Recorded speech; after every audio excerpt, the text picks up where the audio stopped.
I wanted to lean on our audience. We have some frontline practitioners, people who are really poking at the issues, looking at it from different perspectives, from the orbital perspective all the way down to digging in the dirt. And I hope you have some questions. What do you do with regards to leaving a leadership component behind? You know, one of the keys to success, if you're going to commit to 10 years of monitoring, you're going to learn a lot about leadership, and you're going to learn a lot about failed leadership. And so hopefully we'll be able to show something. This broader environmental connectivity seems to have been missed, and I'm wondering whether that's something that any of your organizations are looking at in terms of long-term sustainability. One of the things that we find extremely important at Water Advocates is really to be inclusive and not exclusive.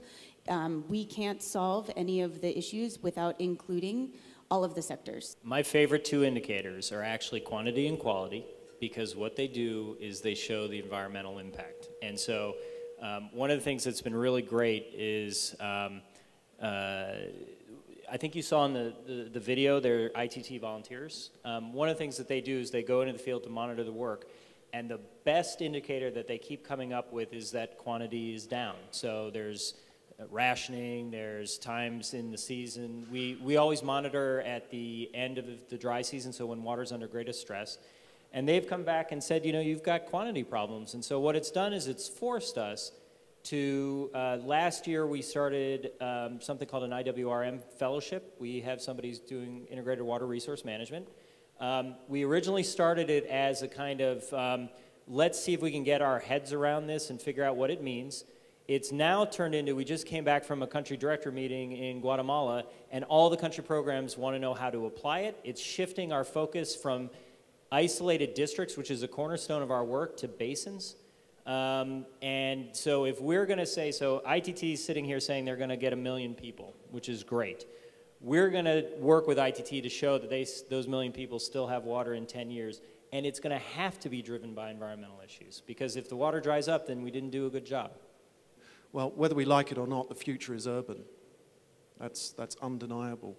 So how are organizations like your own changing the way in which you plan, you implement, and you program for a future urban world? Because that's quite a different way from the business that you've been doing at the moment. And part of that way of changing the way we think about it is to make sure that those people need to be involved, of course, in the assessment of needs. They need to be involved in the design of a response. They need to be involved in the implementation of a response. But if you stop there, then you don't actually ever go back to them and find out, well, how'd we do?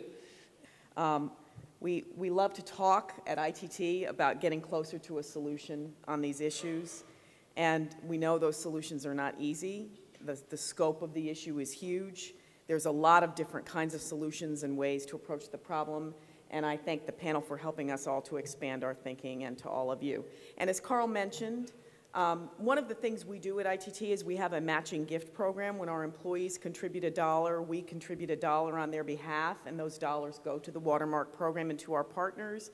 We wanted to give you all a gift today for joining us, so there's instructions inside this card on how to activate a donation on your behalf, and I'd love to do that for everyone here. So please take a look and take it with you. And I would encourage everyone to continue the dialogue, and thanks so very much for being with us. We really, really appreciate your support.